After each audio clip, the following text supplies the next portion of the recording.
Assalamualaikum warahmatullahi wabarakatuh. Jumpa lagi dengan kami di podcast Point of Interest. Jelajahi perspektifmu di Point. Ya teman-teman, hari ini kita kedatangan tamu yang mungkin kalau warga Bandung mungkinnya kebanyakan itu pasti tahu lah. Moal birek deh. Jadi tempatnya itu ada lensa besar gitu ya. Di Cimbuleuit, ke arah ke Cimbuleuit itu ada lensa Kalau ke arah besar. Cimbuleuit ngelihat lensa besar Itu pasti. Sebelah kanan. Ya, sebelah kanan. Kalau dari bawah ya. Kalau dari atas sebelah kiri. Pasti itu adalah tempatnya Pak Ari. Iya. Ada Angin Photo School di sana ya. Teman-teman, inilah dia Pak Ari Angin. Terima kasih banyak Pak sudah hadir di sini. Sudah mau menyempatkan untuk hadir dan Kita berbagi. mau ngobrol-ngobrol. Iya, Mang Mei, betul. Kita pengen tahu nih. Sekarang tuh dunia akademisi fotografi itu kayak gimana, termasuk yang pelatihan gitu ya. Apalagi Pak Ari udah pelatihan kemana-mana nih. Iya betul. Dari tahun berapa sih Pak? Kursusannya dari tahun berapa ya? Itu kalau Angin Photo School itu berdiri sejak 2007. 2007. Ya. Udah lama ya. Udah hampir berapa? Ya 15 tahun. 15 tahun. Berarti itu tuh didirikan memang bidikannya untuk siapa saja Pak? Sasaran ya? Iya. Sebenarnya pada mulanya dulu memfasilitasi teman-teman gitu kan, teman-teman yang mau belajar fotografi terus nggak tahu kursus kemana gitu ya. Jadi awalnya dulu sebenarnya saya tuh sebelum mendirikan tempat kursus saya pernah ngajar di satu tempat kursus foto juga, waktu itu namanya Pusat Pelatihan Fotografi Jonas. PFJ 2008 ya. Nah tapi setelah itu tempat pelatihannya tutup kan udah nggak ada nih tempat pelatihan. Iya betul. Jadi orang mulai cari-cari, terus ada teman-teman nanya kayak gitu kan.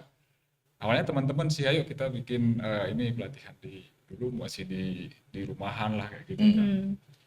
Lama-lama kepikiran memang ada kebutuhan untuk itu. Betul. Jadi akhirnya bikin tempat kursus Angin Photo School itu di tahun 2007. 2007. Itu tempatnya langsung di Cimbuleuit itu? Enggak, awalnya dulu di ruang tamu. Oh iya.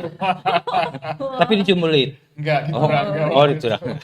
Jadi kursus rumahan kayak gitu. Kemudian kita ya sempat pindah-pindah ikut di studio-studio temen kayak gitu, lalu mulai ada tempat sendiri itu di Cijagra waktu itu. Cijagra. Di sebuah ruko kayak gitu. Sekarang alhamdulillah ya sudah punya lensa besar. Perjalanan yang panjang dan akhirnya di sana kayak gitu. yang Cimbuleuit. Kayak gitu. Lumayan lah. Prosesnya panjang ya. Memang betul ya, memang Mei selalu harus ada proses di balik kesuksesan. Nah, sekarang peminat yang ikut kursusan masih banyak Pak? Sedangkan Masih rutin. Banyak sih ya. Jadi kalau dibilang banyak ya masih banyak ya, karena kita sehari-hari tuh jadwal bisa bikin 4 sampai 6 kelas jadwal sehari termasuk yang privat karena kalau kursus kan memfasilitasi juga yang privat gitu ya, atau kadang-kadang grup kecil dari instansi kah atau tempat usaha kah yang butuh pelatihan fotografi ringkas kayak gitu kan. Nah secara sasaran nih, apakah ada memfokuskan Angin itu atau misalkan ya kehumasan gitu, misalkan tingkat SMA atau sampai pendidikan di anak juga ada? Sebenarnya kita tuh beragam. Jadi nggak segmented, karena kebutuhan belajar fotografi ini ternyata ya ada di berbagai kalangan. Betul. Ya mulai dari anak kecil, kita ada juga kelas anak kecil kayak gitu ya. Terus orang yang bekerja, jadi punya hobi fotografi atau pengen punya keterampilan lain, menambah keterampilan kayak gitu ya. Atau kebutuhan-kebutuhan lain tuh kayak misalnya sebuah tempat kerja, di situ ada divisi kehumasan misalnya gitu ya. Untuk kebutuhan kehumasan ada gitu. Jadi Angin Photo School itu sebenarnya nggak segmented, tapi boleh dibilang kebanyakannya itu untuk pemula. mereka belajar sebenarnya banyak untuk kebutuhan praktis ya, tapi kadang-kadang dalam perkembangannya ada juga misalnya datang untuk studi kasus tertentu kayak gitu, saya pengen memotret ini, bisa diajarin nggak, mungkin sebelumnya dia udah ada basic fotografi kayak gitu kan, bisa seperti itu. Oke. Jadi biro konsultan juga. Iya, betul. Saya punya masalah ini nih. Ke sana aja. Saya praksi dokter aja kayak gitu. Didiagnosa dulu Iya. gitu ya. Apa yang perlu diperbaiki Iya, nih? karena banyak kebutuhan khusus, misalnya ternyata dia pengen bikin studio foto misalnya di daerah, misalnya gitu kan, bisnis studio foto. Itu bisa ya. Atau apalah ya, banyak macam-macam. Atau saya mau motret ke anak lahiran, newborn. Iya. Jadi kebutuhan itu memang bisa sangat bervariasi gitu kan. Betul. Ih, ternyata banyak juga ya pilihannya. Ini sih enak ya. Jadi semua bisa ada di angin. Iya, karena gini apa namanya, iya kayak misalnya ada yang kalau katakanlah kursus itu non formal gitu ya, walaupun banyak teman-teman yang dari komunitas masih tetap aja nyebut kita itu formalis.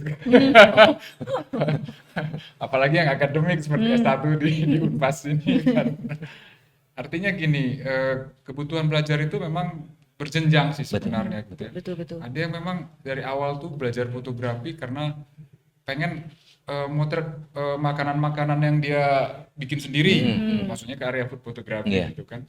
Jadi dari awal belajar foto, pegang kamera, misalnya kita ngomongin pengenalan kamera, basic foto, objeknya sudah food kayak gitu kan. Nah, sebenarnya kalau tempat kursus kan bisa memfasilitasi itu kayak gitu ya. Jadi nggak harus terlalu panjang dulu ya. Terus langsung ya, artinya sampai level tertentu ya dia bisa melakukan apa yang dia inginkan untuk kebutuhannya, misalnya motret food, ya oke, jalan gitu kan. Terus nanti kalau dia butuh motret yang lain, motret orang, ya dia harus belajar lagi. Berarti bisa disesuaikan dengan kondisi ya, kebutuhan. Iya, gitu. Sekarang saya mau pengen belajar foto makanan, foto makanan dulu. Karena mungkin gitu ya. saya sekarang berbisnis di makanan nih, buka resto, misalkan saya pingin fotonya foto sendiri lah, bisa ke Pari. Bisa. Iya, betul. Bisa sih, Pak. Ya, walaupun memang kita kasih tahu juga sih, maksudnya belajar fotografi itu nggak ada, maksudnya nggak terlalu bypass juga sih ya. Tetap kan ada fundamentalnya, basic fotografinya harus dikenalin dulu. Tekniknya, secara Mereka teknik. mungkin juga harus tahu tentang exposure, pengaturan white balance, itu yang basic kan ya, pemilihan lensa misalnya gitu kan. Jadi tapi ya sebenarnya bisa maksudnya di tingkat kursus itu, kalau misalnya saya punya waktu belajar fotografi 1 hari kayak gitu kan, ya kita bisa susun program untuk Sehari belajar. 24 jam ya, Iya, Pak. pasti. Bisa langsung. Sehari bisa memotret. Ya. Tapi dengan teknik yang pada baik. dasarnya kan semua orang tuh udah bisa motret kan, pakai Betul. pakai handphone ya gitu kan. Jadi kadang-kadang ada juga misalnya pelatihannya itu memang khusus untuk mobile phone. Iya. Gitu ya. Memang cuma sehari. Oh iya, untuk Tapi mobile ada phone bisa. ada sempat kasus nggak, misalkan saya pingin belajar motret nih tapi cuman punya kamera handphone. Ada kan, kita memang ada kelas-kelas. Ada kelas Untuk handphone aja.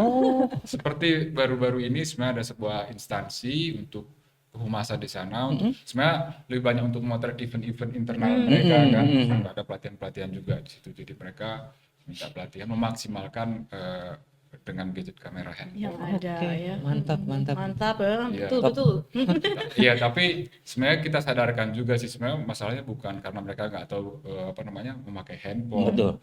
Tapi juga problem yang lain tuh bagaimana mereka menghasilkan foto, Iya, betul. tahu foto itu apa. Betul. Akhirnya harus juga masuk materi kayak komposisi, pesan di dalam foto. Terus kalau ngomongin dokumentasi ada momen.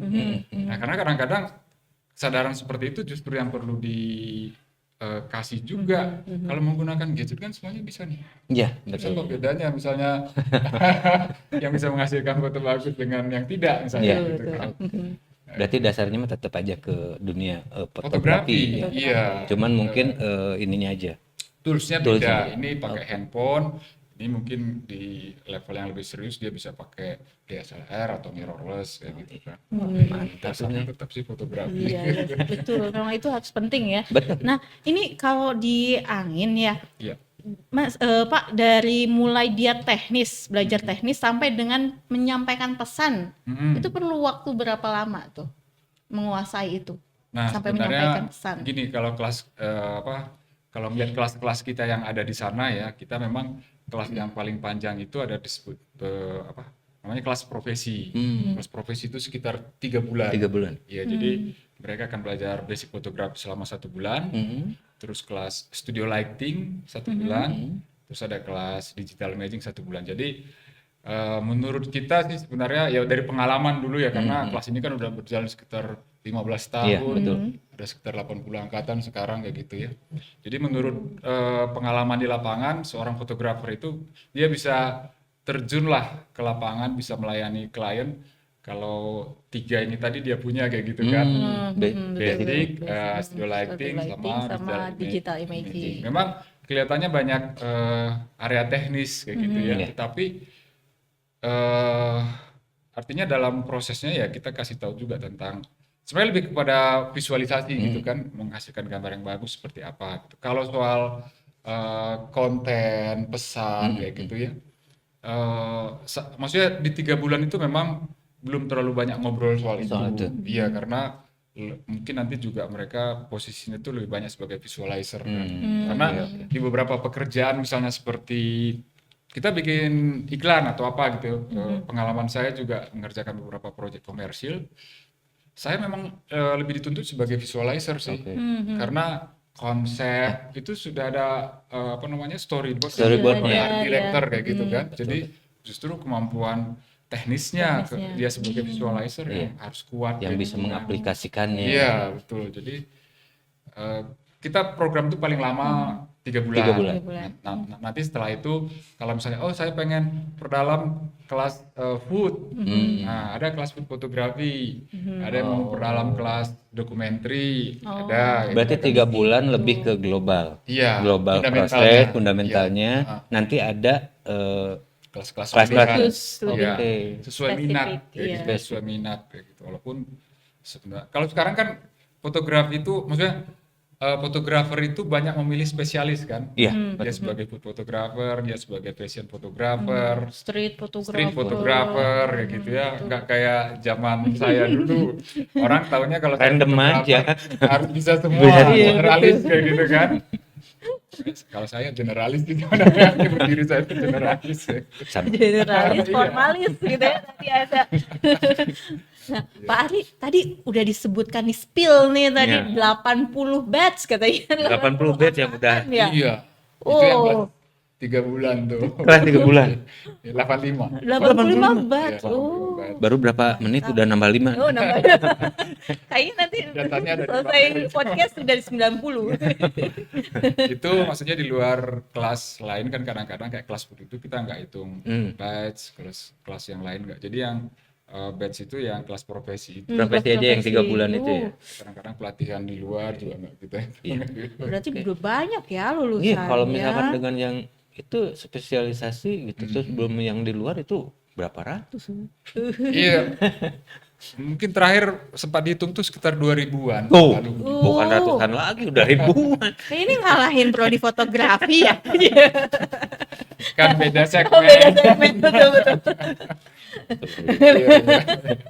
Gak apa-apa kan sebagai motivasi. Motivasi. Pak Ari, ada yang sudah profesional belum? Yang dari alumni itu sudah banyak. Sudah banyak. Bahkan sebenarnya banyak dari mereka itu akhirnya mengajar juga di kita kayak gitu ya. Itu juga banyak. Tapi kalau di profesi banyak sekali, ada yang ke komersial, ada yang dokumenter, bahkan misalnya kerja di katakanlah lembaga-lembaga pemerintahan kayak gitu ya. Fashion fotografi. Ada juga yang khusus jadi trainer tapi untuk makeup artist. Itu segmennya lebih spesifik lagi ya. Tapi memang memerlukan keterampilan fotografi juga ya. Iya. Jadi sekarang tuh rata-rata kayak gini, orang tuh punya kebutuhan foto harian kayak gitu kan. Misalnya saya sebagai chef kah, saya sebagai makeup artist kah, saya sebagai apalagi sekarang blogger atau apa gitu kan. Nah, segmen-segmen seperti itu memang ada kebutuhan belajar fotografi untuk kebutuhan kontennya sendiri. Karena kalau misalnya setiap saat dia panggil fotografer juga mungkin ya buat mereka tuh kurang efektif gitu kan. ya. Jadi akhirnya mereka mencoba memvisualkan apa yang jadi keinginan mereka oleh mereka sendiri. Iya, ada kebutuhan seperti itu. Betul. Jadi kita juga menjawab kebutuhan seperti itu gitu. Tapi bukan berarti. Jadi kadang-kadang ada ada semacam bukan komplain sih. Nah, itu kan ngambil ladangnya pekerjaan fotografer atau kehadiran kita sebagai tempat khusus juga kadang-kadang dimusuhin sama fotografer gitu. Tapi sekarang sih saya pikir cara berpikirnya nggak seperti itu ya. Kita harus siap kayak gitu kan, berkolaborasi semuanya itu menjalankan fungsinya masing-masing kayak gitu kan. Ya bahkan kita misalnya saya kursus dengan pendidikan tinggi itu sebenarnya nggak berkompetisi sih, masing-masing punya pasar. Punya pasar masing-masing. Karena saya lihat beberapa yang masuk prodi ini adalah alumni dari Angin School kayak gitu kan. Iya, saya juga mengenal kayak gitu. Banyak. Tapi ada juga yang nggak terus di sini ngambilnya di kursus ya. Maksudnya nggak kuat ya gitu. Mungkin karena kuat atau mungkin sesuai kebutuhan aja. Iya. Disesuaikan aja. Ya, motivasi orang kan Motivasi, berbeda-beda. betul. Karena sangat berjenjang gitu ya kalau Iya. kita ngomongin soal profesi fotografi di masyarakat itu sangat berjenjang gitu. Bahkan kita kadang-kadang misalnya saya kebutuhannya cuma bisa motretin pas foto kayak gitu ya. Ya kan dia bisa motret pas foto, dia bisa punya kemampuan motret pas foto, dia sudah bisa jualan di sekolah-sekolah, kampus-kampus. Dan kita melatih seseorang untuk bisa memotret pas foto itu mungkin kalau serius seminggu sudah cukup. Seminggu sudah cukup ya. Iyalah, memotret pas foto masa nggak cukup seminggu. Kan sama sertifikasinya bagaimana nih? Nah, ini Ya, kalau ngomongin sertifikasi memang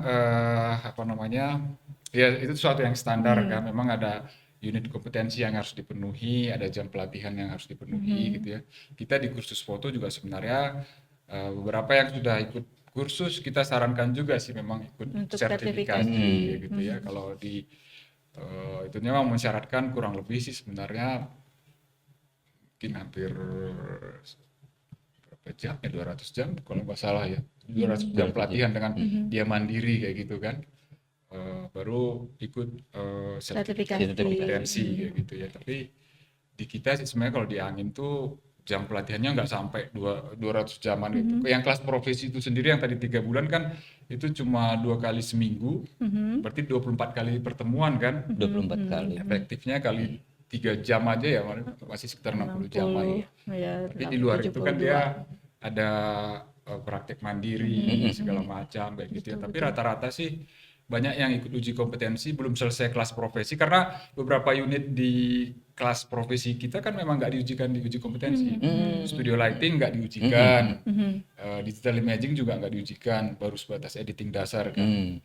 Jadi mereka di pertengahan juga sudah bisa ikut uji kompetensi dan ya tingkat kelulusannya cukup besar kok. Jadi kalau uji kompetensi kan masih basic fotografi. Fotografi betul. Terus kenapa kelas profesi melampaui uji kompetensi ya karena kita akan melihat kebutuhan di lapangan. Betul. Iya. Masa iya nanti fotografer ketika ditanya boleh nggak motret produk, boleh nggak? Saya mau belajar flash. Iya. Atau ngomongnya saya lebih suka natural light gitu kan. Saya artifisialnya pakai ini lilin katanya. Lilin parem. Iya, jadi menurut kita sih maksudnya ya karena kita mendirikan kursus pelatihan itu kan berdasarkan pengalaman di lapangan. Betul. Aktif memotret. Memang rata-rata ya kebutuhannya tetap sih pasti ditanya. Maksudnya tetap dibutuhkan kompetensi studio lighting, gitu ya, editing juga. Iya, editing dasar lah paling enggak. Kalau sekarang kan editing kita bisa serahkan juga ke editor. Iya. Ya untuk pekerjaan-pekerjaan besar bisa seperti itu, tapi untuk pekerjaan menengah ke bawah minimal ya, dia bisa ngedit sendiri ya. Gitu. Segala bisa harus. Dia bisa motret, dia bisa ngedit, dia jadi kurator juga. Bisa jadi marketing juga. Jadi marketing juga. Borongan. Tapi pengen tahu nih Pak Ari, kalau misalnya kelas profesi ya profesional tuh udah masuk selesai nih kelasnya Pak Ari, di luar dia bisa ngapain berapa harga nih untuk mengerjakan satu project Apalagi gitu. kalau udah sertifikasi berarti udah punya standarisasi Iya, harga. ini kalau di luar dia Betul. dapat Sebenarnya kayak sertifikasi. gini, kita selalu kasih tahu kan dasar-dasar penentuan harga itu kan biaya produksi. Oh, disampaikan dihitung kan. juga Ya, di sana. artinya Oh, oke. itu teknik penawaran bisa beda-beda ya, tetapi kan dalam penghitungan misalnya biaya produksi termasuk penyewaan alat segala macam kayak gitu ya. Nanti ditambahkan fee-nya mereka berapa gitu kan. Ya misalnya pantasnya berapa kayak gitu ya. Artinya ada nilai tetap sih nggak bisa lepas dari pasaran juga ya. Maksudnya pasar misalnya kita mau jadi freelance untuk event-event dokumentasi. Misalnya vendor-vendor itu ketika mempekerjakan tenaga lepasan kira-kira fee-nya berapa. Jadi artinya kalau kita punya project mandiri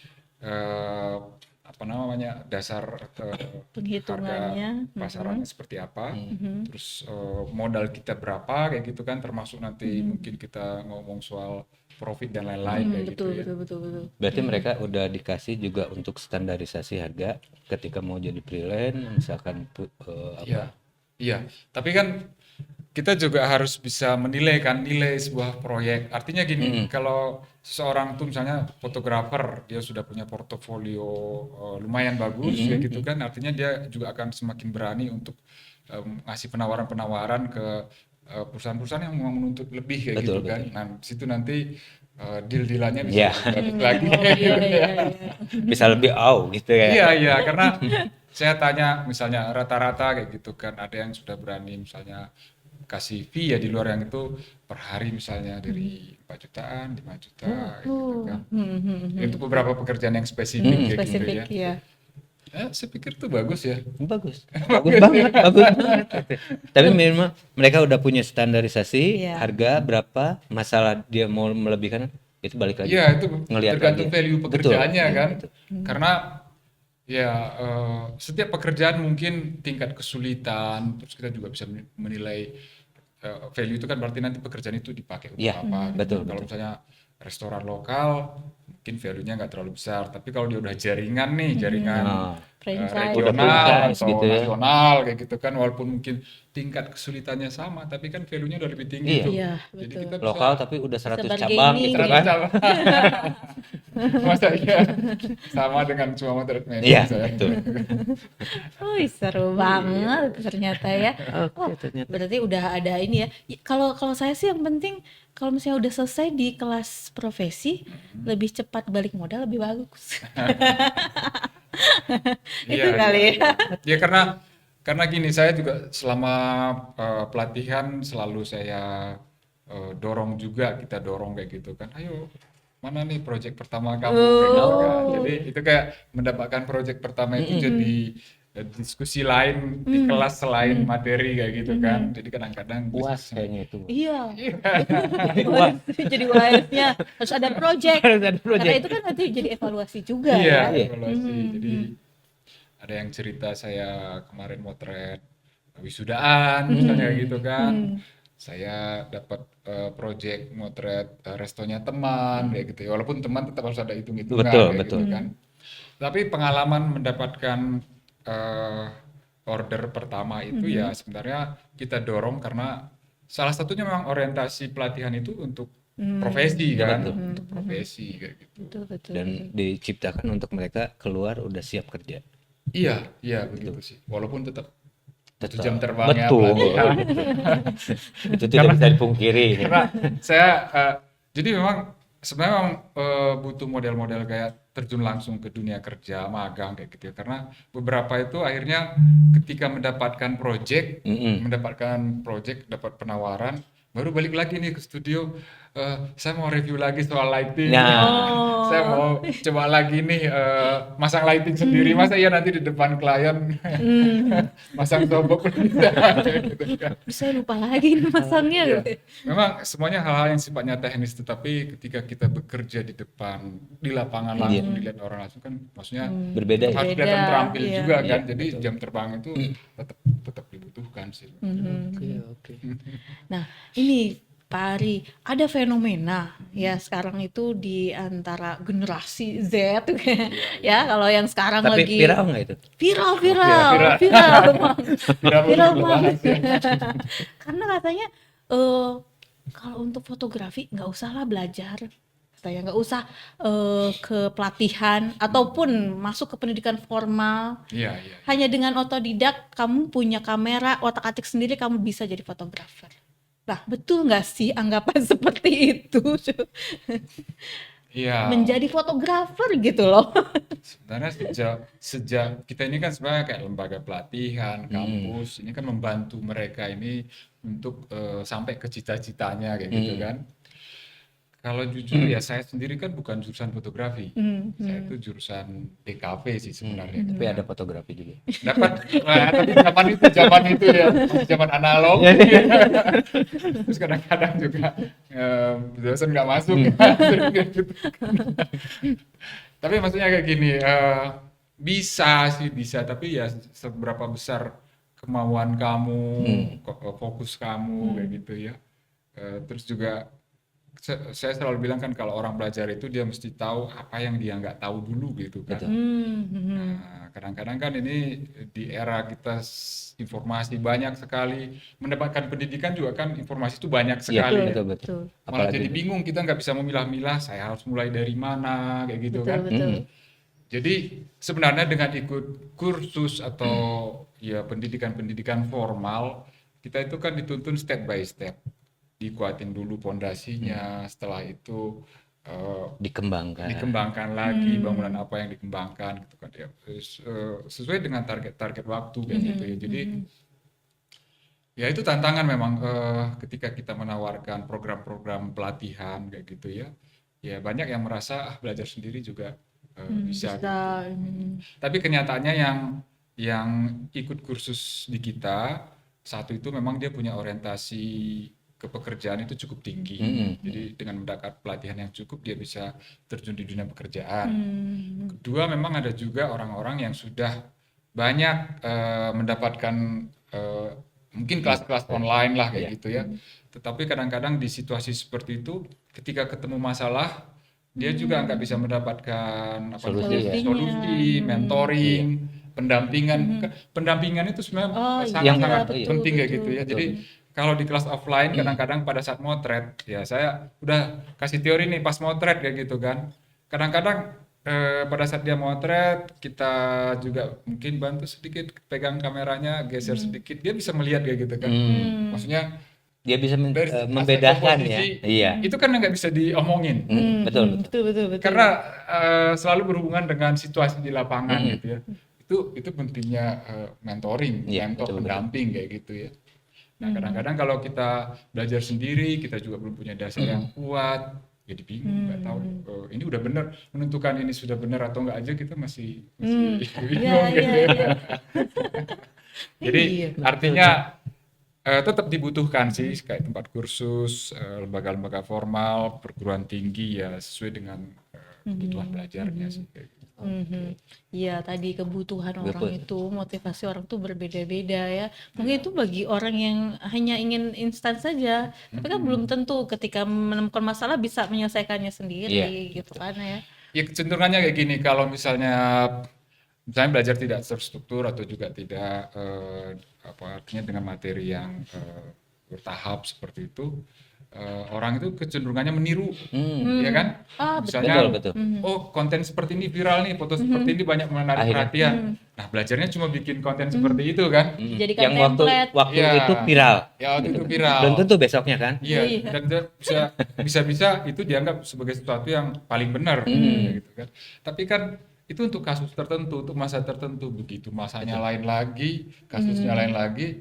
bisa nggak menggali permasalahan untuk Iya. membuat sebuah Oke. karya baru misalnya kayak gitu kan. Nah, itu yang kadang-kadang eh, Luput tidak ya, luput kayak tidak gitu. dipikirkan Iya. oleh. Tapi mungkin benar juga ya, kalau kita cuman pingin belajar memotret untuk diri kita, nggak usah juga. Tapi ketika berhadapan dengan klien kan beda masalah gitu ya. Masalah.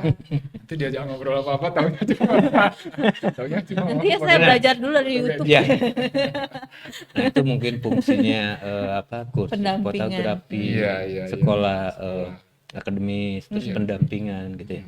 Mhm. Ketika mereka mendapatkan masalah yang baru. Iya. Gitu kan. Artinya dia punya kemampuan untuk memecahkan masalah. Iya. Terus juga bikin sesuatu, bikin produk itu sesuai dengan kebutuhan kayak gitu. Klien ya. Iya, termasuk jasa-jasa Betul. fotografi yang ditawarkan itu bisa menjawab permasalahan kebutuhan. Karena kadang-kadang bisa juga karena terlalu referensi terlalu banyak bikin apa-apa tapi nggak terkoneksi dengan kebutuhan di masyarakat. Jadi ngambang kayak gitu ya produk. Betul. Akhirnya jadi bingung juga. Dari sini begini, sini begini, sini begini, sini begini. Dari 10 begini, saya mesti yang mana gitu kan. Iya. Oke. Nah sekarang di lapangan itu justru yang seperti itu ya Pak Ari, yang saya amati tuh orang yang hanya belajar otodidak, berani untuk membuka harga gitu ya. Saya bisa mengerjakan pre-wed misalnya ya, Iya. dengan harga sekian. Nah sedangkan harga yang dia tawarkan itu merusak pasaran gitu, yang seharusnya memang tidak sekecil itu gitu ya, tidak harganya itu nggak segitu gitu. Orang profesi secara profesional mengerjakan project pre-wed itu bisa sampai misalnya 2 digit. Iya, Tapi dengan adanya ya yang perilaku instan seperti itu bisa jadi jauh di bawah standar. Nah itu yang diperkenalkan nggak di dalam kursusan, di dalam pelatihan itu, bahwa kita harus menjaga sesuatu yang standar harga atau etika lah ya, profesi seperti apa di lapangan. Minimal menghargai karya sendiri. Nah itu dia. Ya sebenarnya itu kan lebih ke pendidikan karakter ya. Iya. Balik lagi ke personal ya. Iya. Jadi maksudnya saya percaya sih sebenarnya kalau ketika seorang itu juga melalui proses belajar yang artinya berproses, dia juga akan lebih menghargai dirinya sendiri kayak gitu kan.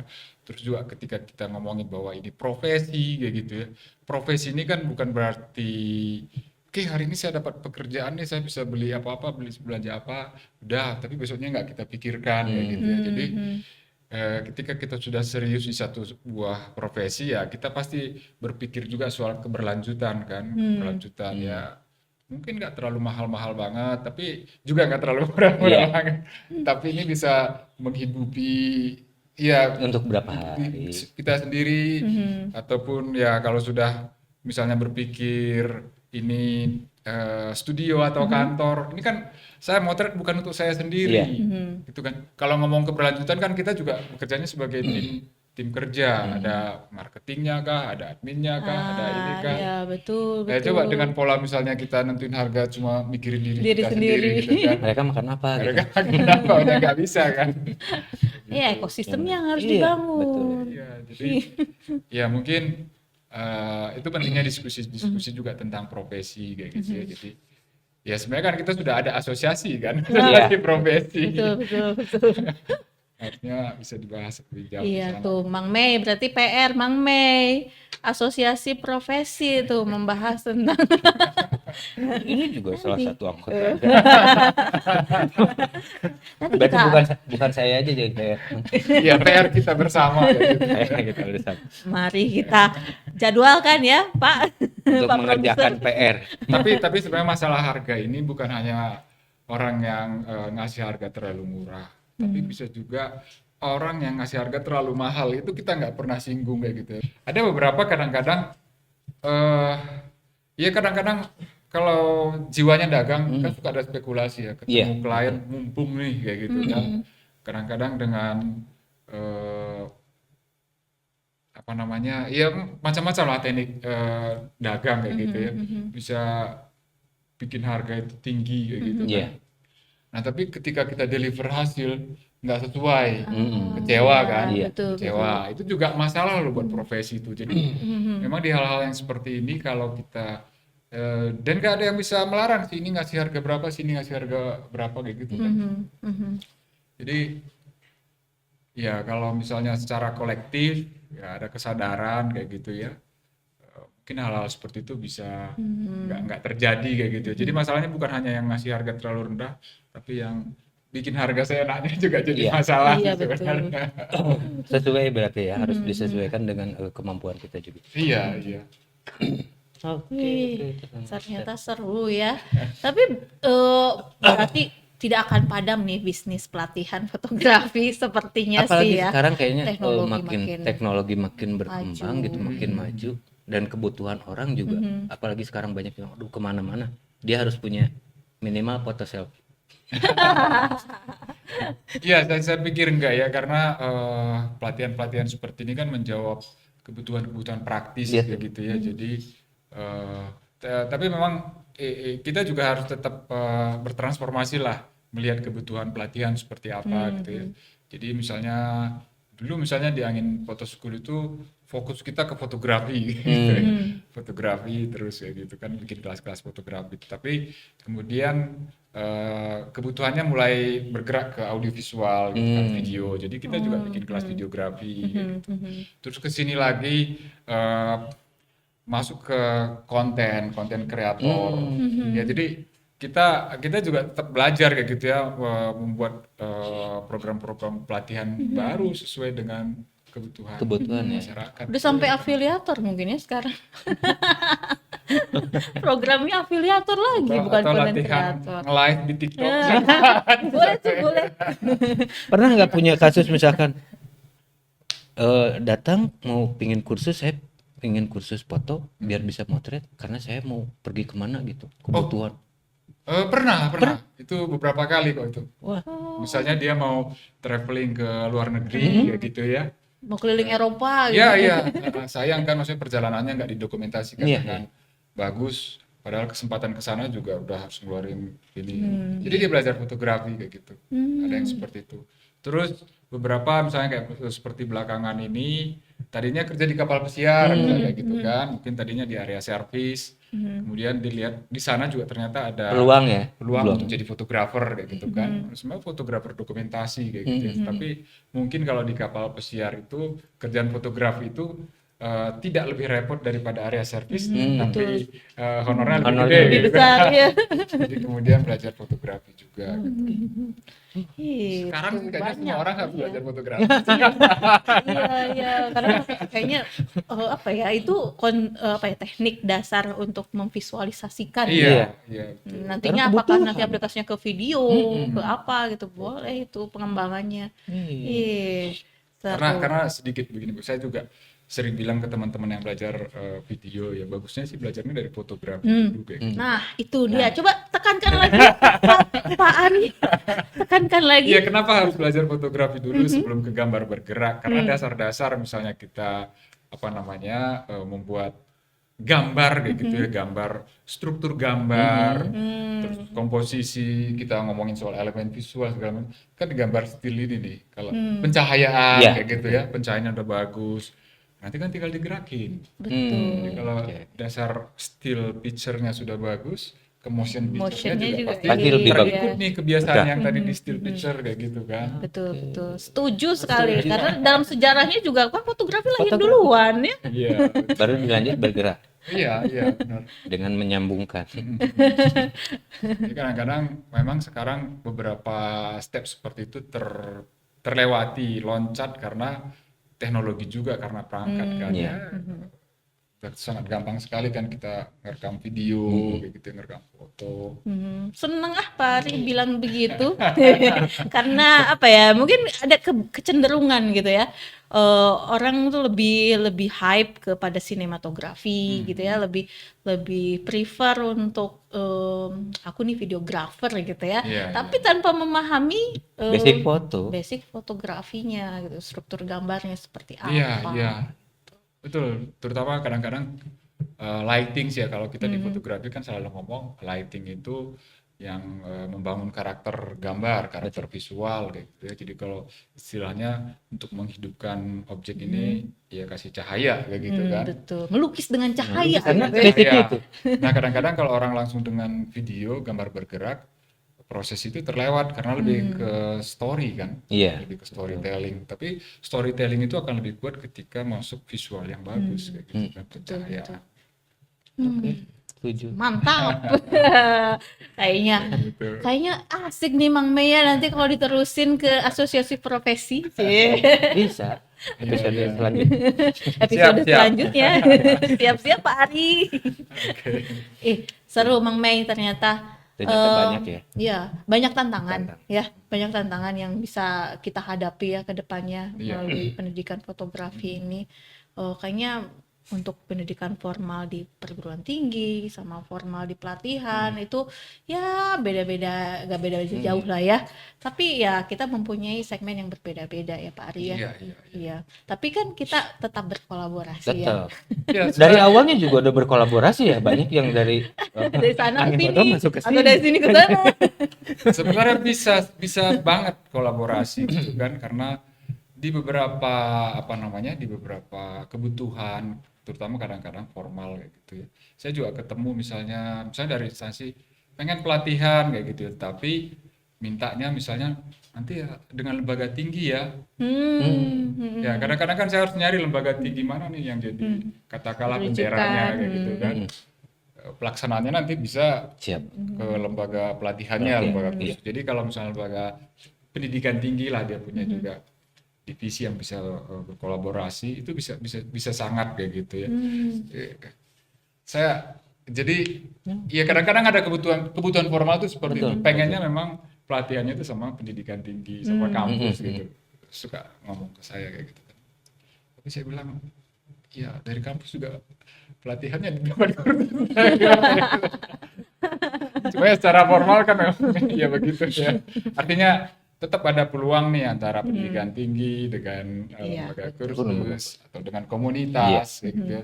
Semuanya memang harus Sinergi bersatu, ya. harus bersinergi semua. kayak gitu. Iya, harus harmonis. Karena kita masih satu ekosistem juga.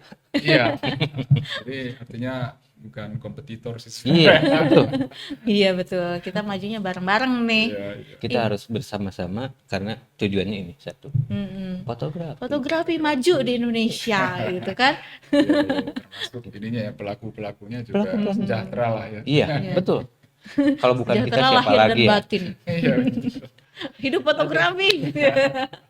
Pak Ari, Iya. seru banget ngobrolnya hari ini karena semua yang diberikan informasinya ternyata penting sekali ya untuk menambah wawasan teman-teman semua yang menonton podcast ini. Terima kasih banyak ya Pak Ari Oke, sama-sama. untuk bisa hadir di sini. Nanti kita lanjut mungkin di kita lanjut di profesi. episode berikutnya. Iya. Pokoknya jangan Oke. kapok aja kalau ada kontak. Siap.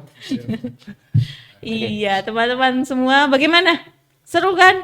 Iya, karena semua itu untuk fotografi semuanya bersinergi sebagai satu ekosistem. Poi akan menghadirkan tema-tema yang lebih spesifik, lebih beragam gitu untuk kemajuan fotografi di Indonesia. Teman-teman tetap di podcast kami Point of Interest. Jelajahi perspektifmu di Poi.